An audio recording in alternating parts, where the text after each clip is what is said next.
Okay, hello guys, and welcome back to the Team LRF podcast. It's me, Charlotte, today with you, and we have joining us Mandy from Black Ice Bikinis. So thank you, firstly, Hello. Mandy, for joining us. So firstly, I just wanted to, how are you today? I'm good, thank you. How are you? Yes, all good with me. Yeah, really excited to have you on the podcast. So just wanted to talk a little bit about obviously the company, a little bit of insider knowledge for maybe first timers. Obviously the season is sort of approaching now, the start of the season is approaching, so people will be sort of looking to get their bikinis. So firstly, if you could just sort of give us a little bit of background info about yourself, what got you into the sport, because I know you've competed, and sort of how did Black Ice come about, like what got you into making and designing stage bikinis, because it's quite a niche, isn't it? Yeah, very niche. Yeah, so I kind of got dropped into the bodybuilding world in 2015. I just kind of returned from university in America and was kind of just looking for like a new sport to kind of get into, because I used to be a swimmer and kind of fell into weightlifting. And I ended up getting like a ticket to go watch a qualifier show in Warrington.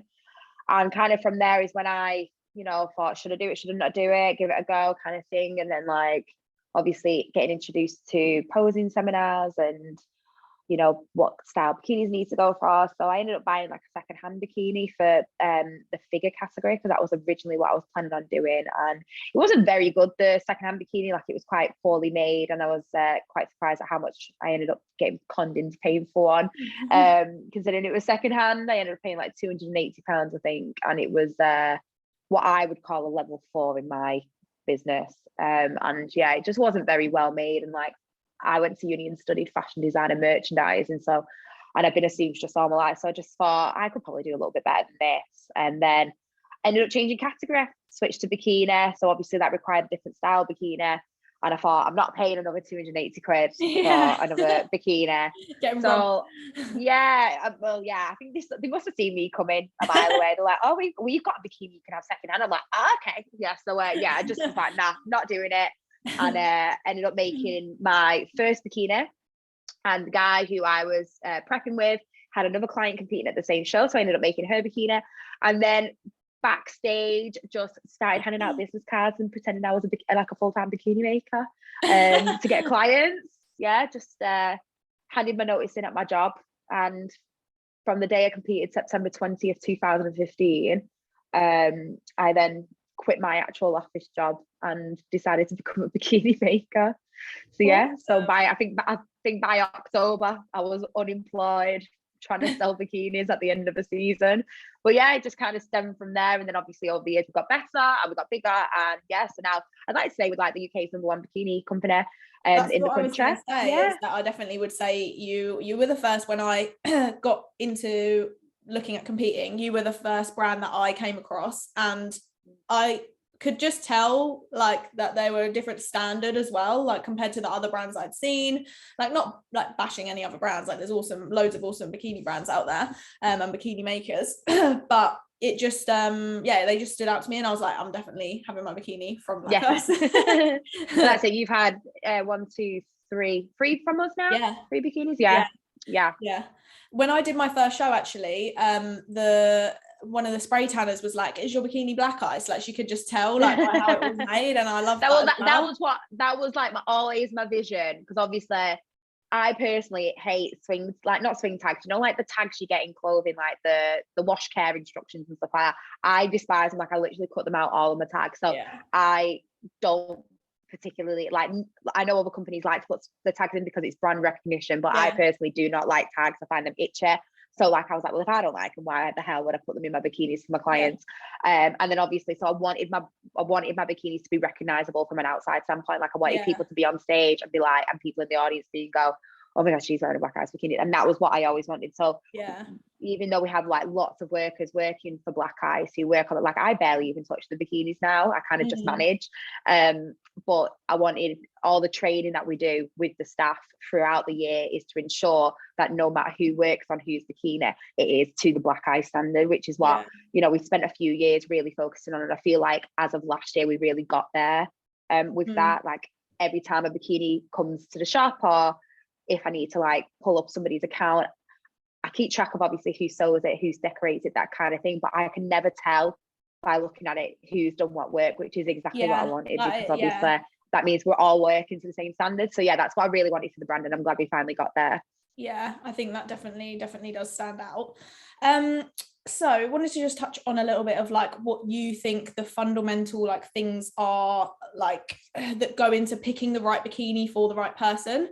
Because if you've never had a stage bikini before, obviously it's your first show, it's a big thing, it's a big deal, and it's obviously a little bit overwhelming. Like there's different, when you start looking at the different options that are available, different bottoms, different bra tops, different like connectors, there's just so much like that goes into it. Specifically, like what there just might be people who are listening who are first timers, bikini or figure athletes, like what would you say is what you tend to think are or look into when picking a bikini for someone, or if someone comes to like you to a shop?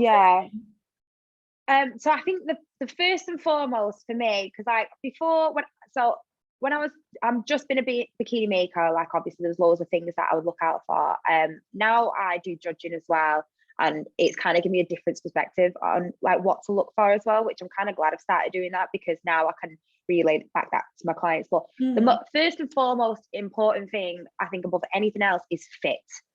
So I don't care personally in judging whether somebody steps on stage in like a very minimal decorated bikini or a very blingy full out level 4 bikini. Like that doesn't really have any impact on me whatsoever.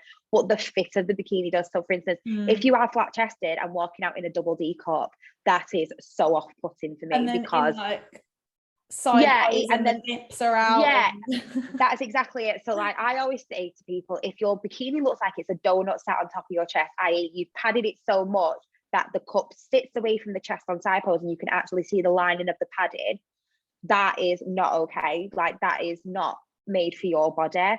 And if it is made for your body, then you've over padded it and it's not necessary. Like it doesn't matter if you have the smallest boobs or the biggest boobs, as long as you have a top that sits flush against your chest. I'm not judging your cleavage. That's another thing. Like I do not care. I mean, Charlotte, you know what size you are. Like it's never impacted your scoring. It's just not necessary. It's just not necessary. That's like one thing, especially like nip slip. If you oversize your cup and do side pose is the giveaway of all giveaways. So front pose, you could look amazing. And in photos, you could look amazing. But as soon as you hit that side pose, and you have to remember the judges are sat to a different angle than everyone. So it's like, so if there is something gaping, then it's a bit like, if we're looking, if I can see nipple on stage, all I'm thinking is, oh my God, girl, like tie that top tighter or something. Like I'm not actually like looking at the physique. I can't focus. I can't focus. Same if you haven't done your bra straps tight enough on figure or something. In some categories with other federations, you have to put your hands over your head. So if you're putting your arms up above your head and you've not done your back straps tight enough, and now I'm seeing under boob again, I'm just like, why did you not practice in your bikini getting on? So fit is the most important, I think, aspect of anything. So if it's your first time, regardless of who you go to as a bikini maker, I strongly advise an online consult if it's too far to travel, or an in-face person fitting, so the bikini maker can size you up perfectly. Even if it's a video consult, you can measure together. Like how we do it is that we measure the client's breasts with measuring tape, and then we measure our cups. We know our size and our cups. We don't actually measure our cups, but we basically measure the client's breasts on camera together, and then see which size cup that would then fit, rather than letting the client guess. Same with the knickers, we get all the body measurements together and go, and then it gives the bikini maker a visual of what you look like as a person. Because sometimes if you order online and you just guess it and you don't read the bikini maker's instructions on the website of how to measure correctly, like the amount of times, like one of our measurements we require is the crotch depth measurement, and that is a measurement from the top of the pubic area through the legs to the top of the bum crack, and that is essentially the length of your knicker. We get some girls just assuming they know what crotch depth is, or going on Google and Google's crotch depth measurement might be a completely different definition, and they're submitting measurements that are like 10 inches shorter than what we would expect normally do. So so it's just use your common sense. If a bikini maker is asking for a specific set of measurements, chances are you'll find how to take those measurements on that person's website. If you're not willing to travel or book a fit in, then just make sure you use all the resources available from the specific bikini maker to ensure that you order correctly, because fit is by far the most important thing for me. Yeah. After that, you know, it's just making sure that you wear the right style bikini for your chosen category and federation. For example, two bros, if you're bikini, you must wear a triangle style top with connector bottoms and a small glute coverage. And for bikini category, they like a scoop front, and for wellness, you know, you can have scoop, you can have V, it doesn't matter. But that is the chosen style bikini for two bros and IFBB. PCA, very versatile, same with UK, DFBA, Next Fitness Model UK, FitX, whatever. There's loads that are very versatile. So if you, for instance, plan to get on stage with PCA, Next Fitness Model UK, and two bros being the strictest federation, and you only want to wear one bikini for all three, you would dress yourself two bros and wear the same bikini for the flexible federations. So yeah, that you do offer like the different bottoms as well, though. Like I've seen some people, you'll make a matching ones without connectors if people want that for PCA, which is really cool. Or the other federations that are a little bit less strict with the rules. Okay, don't worry. Got a bad cough. There we go. Yeah, so like you can get one bra, two bottoms. Some people like to mix up, you know, for social media content, and it's just like fit. Like sometimes they might really love the V front style because the fabric knickers sit higher than the connector style. Connector style sit along the oblique line. The fabric ones you can get almost up to the true waistline. So some people prefer the V cut style, but they have to wear the connector style for two rows. So what they'll do is they'll order themselves two pairs of bottoms. So for their versatile federations, they can wear the style they want. And then for two bros, they'll go in with that one. Sarah. I got a right little tickle today. Yeah.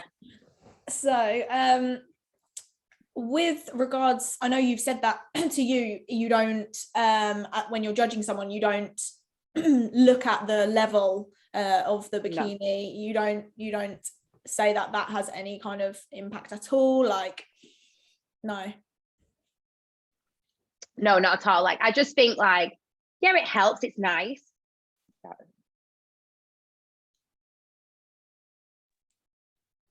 No, I don't look at it at all. Like, basically, I think it's nice. It makes people feel confident.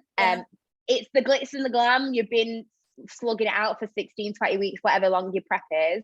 It's the day where you get to have the gorgeous hair, the gorgeous makeup. Of course, you want the gorgeous bikini to match. So I think like, obviously, if you want to go, for instance, the level 4 full bling, yeah, why not?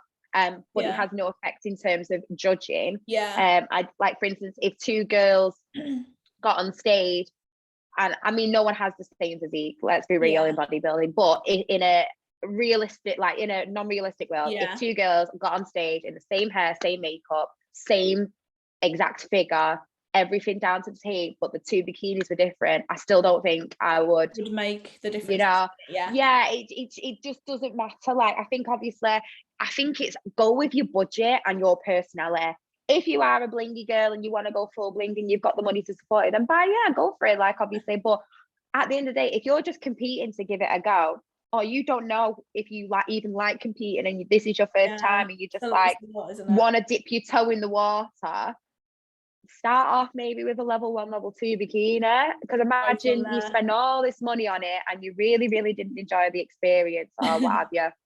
And then obviously it's the difference between having, like, you know, a £200 to £300 bikini sitting at home never getting used, or you know, £400 bikini. It's one of those. I just don't think it really matters. I think it's down to the person and the person wearing it. Obviously, like, you want to make sure you feel your best. If that means that you want to go level 4, then by all means go level 4. Obviously 90% of our clients go for level 4. It's the industry. It's the industry we're in, isn't it? Yeah, I mean, I always think it's like being on the Victoria's Secret fashion stage. When in real life, is it normal to walk around on a catwalk essentially in a gorgeous blingy bikini? So if you want to go all out, this is the time to do it. That's the time, but in the same kind of mindset, like, obviously, if you want to be a bit more reserved, it's your first show, so just do what you want, and then if you do get a taste for it, you can always send your bikini back and get it added crystals on or something like that. Like, obviously, that's not something. We do a level up service, but a lot of our like our level 1, level 2 girls will send their, like, get a level 2 for qualifier, for example, and then send it back for finals. Oh wow, And get that's it a really changed. good idea. Yeah, so I didn't know we've you done offered that. So yeah, we do that quite frequently. So like what they'll do is they'll get like a level 2 like Ringo, where it's just like a little bit of a cluster around the bus line for the qualifiers, and they'll do a few qualifiers, and then they finally get to British finals or whatever, and then they'll just send their bikini back to us and then be like, right, going up, Olympic level 4, and we'll add like a completely different color in there, or change it to an ombre, and then or it's like they've got to freshen up as well, like, so and it's only £60 a level. So if you go from a level 2 to a level 4, it's £120. I think that, don't quote me on that, but I'm pretty sure it's £120. I don't even know my own pricing, but yeah, I'm pretty sure it's £120. And and you've just essentially got a brand new bikini for a fraction of the cost. So that's a really good idea, isn't it? Because especially like you said, if it is your first show and you're just doing your first show, you might not know if you want to go on to finals, or it will blindside you how expensive your first show will cost. Because you are having to get everything fresh. So you're having to get your shoes, your coaching, all your supplements, everything is bang out fresh off the mark. Like once you've done your first show, you then already got your bikini, you've already got your shoes, you've probably already got all your base tan and stuff like that, which will last you a few shows. So you collect stuff obviously as you go along. But I do say, like, depending obviously if you then go for the coaching and all the stuff, like it can cost you like thousands. I feel like you're definitely going over the £1,000 mark, which is like intimidating enough. So this is why I say, if you're going to commit to the things that are important. Like for instance, a great thing to be doing is, if you are creative enough and you're, brave enough, obviously, get a plain bikini that is made for you and decorate it yourself. Like I always get a bit nervous. I never really advise going down the secondhand bikini route. I would say it's not made for you, like, so it is, unless you fall into the average. So like for instance, our quick ship bikinis, like, they're made, obviously we got 6 years of data, they're made to our average bikini girl measurements, because we know what 90% of our clients coming at. So like if you're a seasoned competitor, then you might obviously, for instance, you're 5'7", is that correct? 5'8". Yep, you're 5'8". Your hip bone comes in slap bang in our average hip bone measurement, and you know your cup size that you are with us. So you could easily every single time shop our quick ship range, knowing that you would go with the sweetheart cup size that you are, because they would always fit you. But if you've never competed before, you don't really know what your measurements are going to come in at. So I always think, like, if you're going to go down the secondhand route, you really need to know. I always say secondhand bikinis are probably better for somebody who's maybe not a first timer. As a first timer, I just think if you are trying to cut corners cost wise, don't be cutting the one thing that is the most visible on show day, which is the bikini. Like same with tan as well. Like I think sometimes just you're doing the base tan yourself, maybe, but paying for the professional tan. Like I didn't. My very first show, I got told by someone, what tan did I use? I can't even remember. Dark as, I think. Use dark as tan. Somebody told me that. So this is what I mean. I was the first time a complete novice, and somebody told me there was a bodybuilding tan called dark as or something, and I was like, okay, sweet. So I went and got that tan and did it myself to save £40, and I was a different color to every single girl on stage. That's the thing that scares me, is standing out for being, like, with regards to the wrong color compared to everyone else. So that always scares me with doing that. And then the same, like, I can only speak from a PCA standpoint, because obviously that's who I compete with, but obviously like it's also wearing the correct style of bikini. And I obviously know for 2 roles. So for instance, if you're in the bikini category and you walk out in full fabric knickers, you're wearing the wrong style knicker. It might not state in the rules, but it's obviously like you don't want to be in the lineup in the wrong bikini. Same with PCA, like it doesn't state in the rules. You can technically wear whatever bikini you wear, but for instance, if you're competing in, say, WBFF, Miami Pro, or Pure Elite, which obviously they love the couture, full decked out, like bits, or that those bikinis are really, really good for WBFF. I call, not that they're pageant style, but I call them, in comparison to what bikinis I do, I call those the pageant couture style bikinis. PCA, personally, like we don't have a rule about what bikini you can get on stage, as long as you're wearing a two-piece or whatever it is. Yeah. But we are a bodybuilding, we're not really a pageant-y style federation. Yeah. We don't do like the wings or the theme rounds. Yeah, So if you're wearing, you know, arm chokers and neck things, and like you're in the wrong style bikini, you're not going to get disqualified, and you're not going to really get, but it's off-putting. I'm trying to judge your physique and you're in the wrong style bikini, and it's like, so it's always just making sure that you know what you should be wearing for which federation as well. And just kind of like, you know, if you're unsure, ask. There's enough people out there to ask. For sure. Yeah. You're one of the first that I know of anyway, bikini companies to have a shop that you can go to for fittings. So what made you want to go to the high street and have a shop front, and have, obviously, I assume it was to be able to have that fittings environment for the customers? So, I mean, we've always offered in-house fittings. So obviously, like, as the business grew, we've gone from like, obviously I had my house, I was using that the back extension. That was where I originally started doing it all. And then it was seeing the girls' faces rocking up to my house, assuming that they thought they were coming to like a location.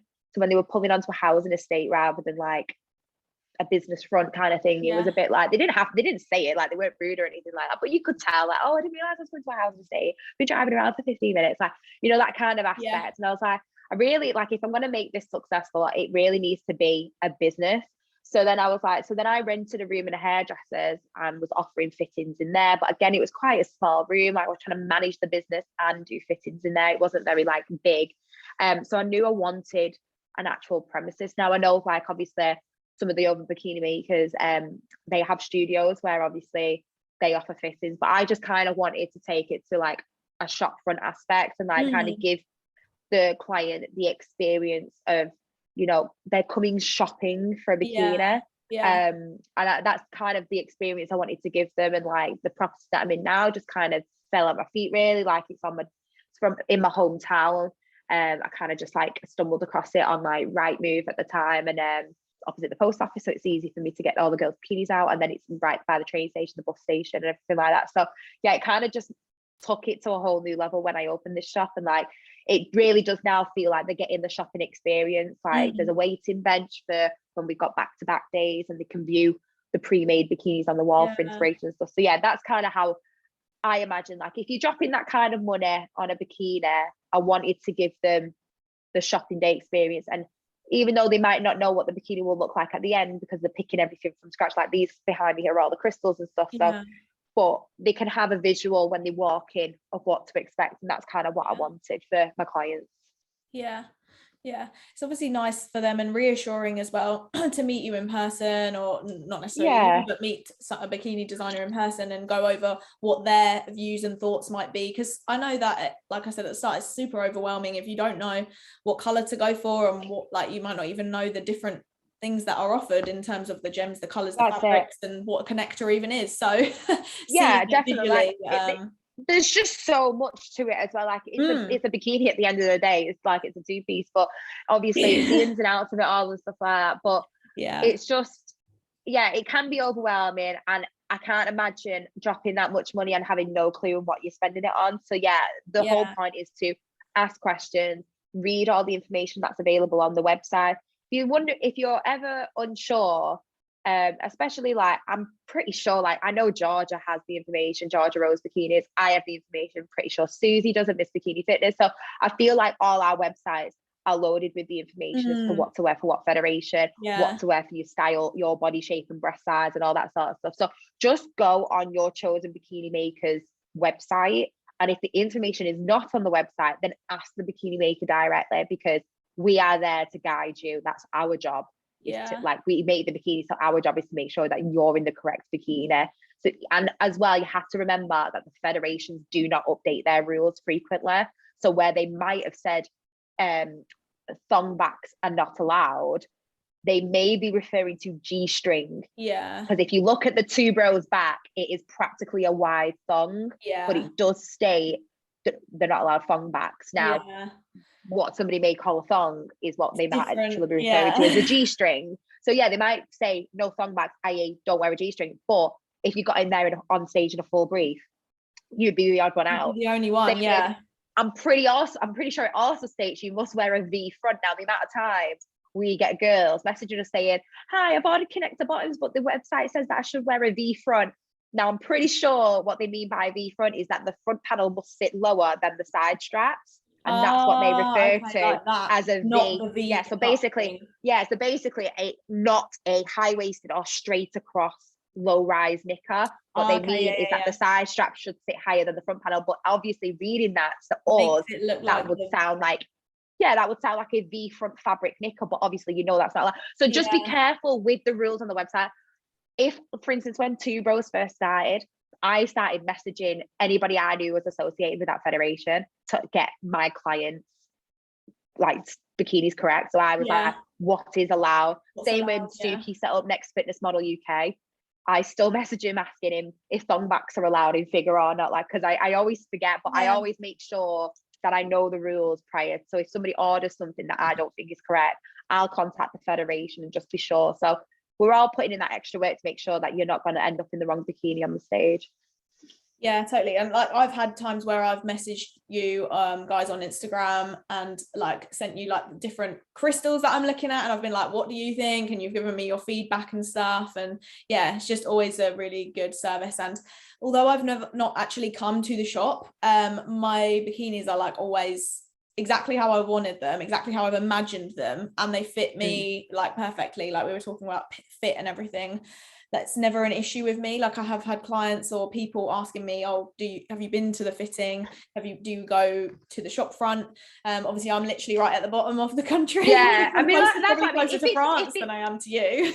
Yeah, if it's too far to travel to whoever you decide to go to, here's the thing, 100% have the online consultation if it's your first time, because I'll tell you now, if you're staying in the bikini category, so for instance, you decide to compete with bikini and you're staying in the bikini category, chances are your measurements will never really fluctuate that much to affect the fit of your bikini, unless you go get a boob job and your cup size changes, or you change category. So if you change category, consider that first time competing again, you need to get refit. But if you are competing in bikini, come and get fitted or have an online consultation at least once, and then you know your sizing.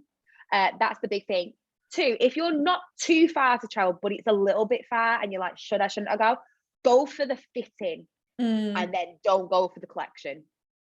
So I say that. So if anything's more important, the fitting's more important, whether that's online or in person. But once you've been fitted once, unless you're changing category, you shouldn't be needed to fit again, because then you can just minor tweaks. Oh, my glutes have grown 1/2 an inch this year, but the hip bone for us is the most important. It's the pelvis measurement, and that's the measurement that we chose in Nicola. Closer to the shoulder. Yeah, that one. I mean, as a woman, that's where we store fat around our ovaries. That's where our hips are for like bearing children. So really, it doesn't drop that much in relation to your height, which is why 9 times out of 10 we can make a bikini fit the average bikini girl. So if, for instance, that's where you want it to fit, like it's where the fit is so important as well. Obviously we talked about the top, but like if it's too tight there or too loose, obviously if it's too loose. So if it's too loose, so if it's too loose, it'll slide down as you're walking.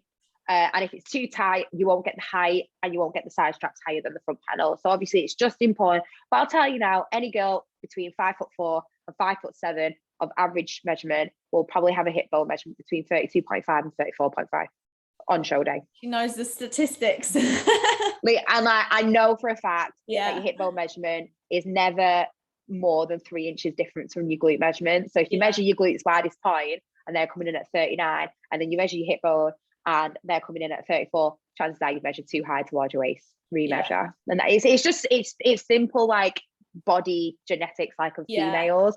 Like we just know it. So obviously that's why, even though we don't need all the measurements to make your bikini, we ask for them all, because then it makes so for instance, if we got your glutes, if we get your glutes widest part, you know where you are the biggest on your bum. So we know that measurement's going to be correct. So then if the other measurements there's too much of a gap, then we know you've measured probably too close to your waist versus your hips and that kind of thing. So but like I said, the fitting is the most important. Color, like I would just say choose whatever color you want to wear. It really doesn't matter. I think once you get down to it, like if it's your first time competing, realistically, yeah, you might be amazing, you might be phenomenal, but 90% of first timers, it's your first time. Yeah. Like, so don't put too much pressure on yourself. Yeah. There's 10% of girls out there who have been training for years and have only just committed to competing and might smash it their first year. Yeah. But chances are 90% of girls first time competing, they're dipping the toe in the water and they just want to have a go. So really don't put too much expectations on yourself. And I always say just wear what you want to wear color wise, because one, you know what suits you best and what color makes you feel most confident.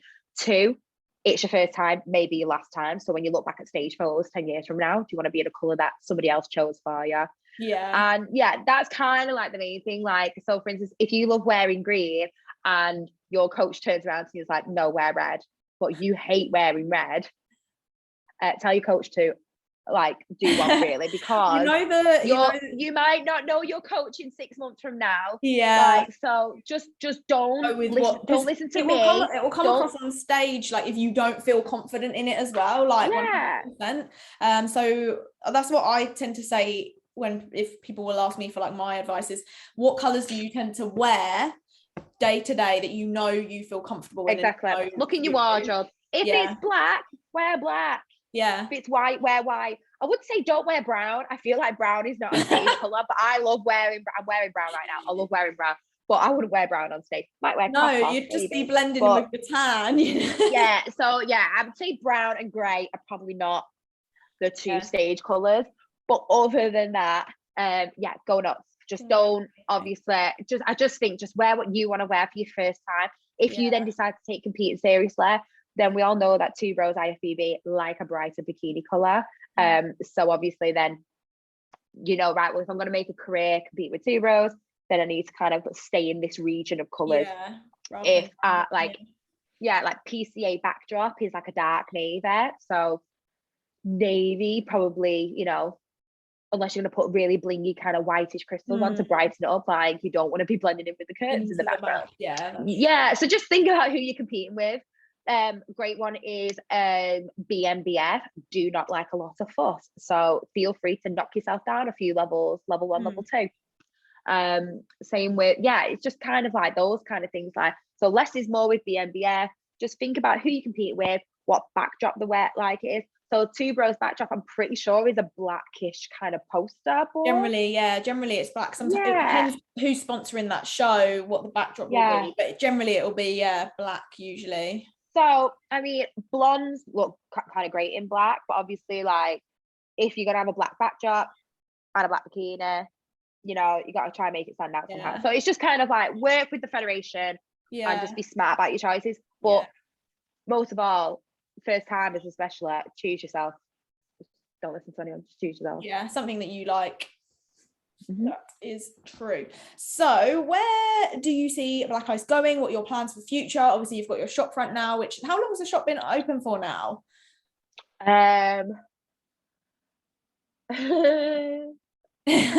What year are we in? 2022. I was at the moment then. I feel like I opened it March 2019, so that's 1, 2, so 3 years. 3 years. It feels like forever. I genuinely don't know anything. When people talk about orders, I only know I remember orders from being in this shop. Like anything before that, and just like before then it's gone. It's just like I just feel like business started when I was in this shop in my head. So I think it'll be 3 years in March. I don't know. Like I feel like Black Ice will still be around. I want to obviously keep growing it. I kind of love the level I'm at right now, and I kind of like I am an ambitious person, but sometimes I'm kind of like, I've just had a baby as well, so like my plans to expand and grow and be like a phenomenal writer, like I'm not at that place. Like I've got my business. Last year was like a year where I wanted to get it to a point, and I'm at that point now, and I'm quite happy to stay here for a little bit. So in terms of like my plans is just to maintain the level that I'm at right now. I've got like an amazing amount of clients. Like I think we do average 250. I've had averaged 250 the past 2 years. So if I can get to the 300 mark, I'd be really, really happy. Got a good staff behind me. Like there's 2 seamstresses, got about 7 decorators plus myself, and a pattern cutter. So like I feel like I've got good staff numbers, and I've got you know, good turnover, and I'm kind of like really happy with where we are. In the future, I don't know. My personal goals like change all the time. Like I feel like I want to do a little bit more outside of bodybuilding. Like I want to go back into dressmaking, and stuff like that. So whether or not my face will still be around here in 10 years time is beyond me. But I feel like Black Ice itself will always be here. And yeah, but I had all these aspirations for international. And then I realized I was just going to ask you, like, how much international, like, we get quite a few. We get quite a few international clients, and they're amazing and everything like that. But what I've experienced over the years, especially like from an athlete standpoint, working with internationals is actually quite difficult. And I actually really love having a UK team. And I'm very content with being one of the biggest in the UK. I used to have aspirations about opening like maybe a US Black Ice, but quite frankly, like I think you have to make a lot of mistakes to realize actually that would probably be the worst idea in the world for me. Like I could not be bothered with all the drama. Place to be so happy and content with where you're at right now. And honestly, like I just think like it's always chase your dreams, like woo, all that kind of jazz and stuff like that. But really, like I've worked 6 years now on Black Ice, and I'm at a point where I'm just proper happy with where we are. Awesome. And if I stay in this lane for the next 10 years, I still think I'd be happy. Sometimes I think being that proper like driven 20-year-old, something-year-old, like wanting to take it even further every single year, like doing that. But like now I'm kind of just like, I love my clients, I love my UK clients, and I love my UK team. I just love everything, and I just think I'm very happy with where Black Ice is, and I hope it just doesn't get like worse for Black Ice, as long as this is the very bottom of where we sit, and it only goes either at this level or up. I'm happy. Like I wouldn't want to obviously like see Black Ice crumbling anyway. That would be awful, because obviously we've worked so hard to get to this point. That's what I mean. Like I just hope, like obviously, but you have to be realistic. Like obviously there's been some bikini makers who were massive 2 years ago who were like, I don't know what they're doing now. Like obviously COVID was really scary for everyone, especially when all the show. So the fact this is what I mean. I think COVID really kind of made me realize like how grateful I am that we're still here. And then obviously like I'm planning a family. Like obviously like I've just had my first. Like I want to continue to grow my family. So I really kind of just want to maintain that whilst I do my own personal goals, and then keep Black Ice at the same level. And then maybe after I've done all my personal stuff and I can re-look back at growing my business, we'll see where we go from there. But we're in Manchester, middle location for everyone, near enough. You know, a great spot. I don't really need to open a second branch anywhere. Like I'll just be fluttering between the two all the time. You know, so and I've got a good group of girls on the team now who can like do all my marketing and supporting me for me on social media. So I'm at a very good place. So as crappy of an answer that is, no, it's not. It's like, good to be happy with where you're at. So I'm always like, oh, in 5 years time I want to be doing this, but really in 5 years time, if I'm sat in this chair talking to you, I'll be very happy. Cool. Thank you so much for coming on. It's been a proper pleasure, and like really interesting to find out a little bit more about Black Ice and your views, especially from a bikini maker and a judging perspective as well. And I'm sure that people will definitely find this interesting and take something away from it. And I can't wait to come and see you and get my design sorted. I know, and I'm sorry for the sniffles and everything. Oh, don't be silly. Like, I've been fine all week, and then of course the morning of the morning of I've woken up. I've had to, I don't know if like you're putting the actual video on or just like the actual sound, but the amount of times while Charlotte was talking and I've been muting the camera, muting the microphone. No one will know. It's been ridiculous. That's fine. Then I've literally been muting it like every time Charlotte opened her mouth. I was just like pressing the mute button, coughing. No, it's so lovely. It was so lovely talking to you, and I'm really good luck. Best of luck for all your clients as well, because I know you smashed it in the coaching department. So best of luck. Thank you so much.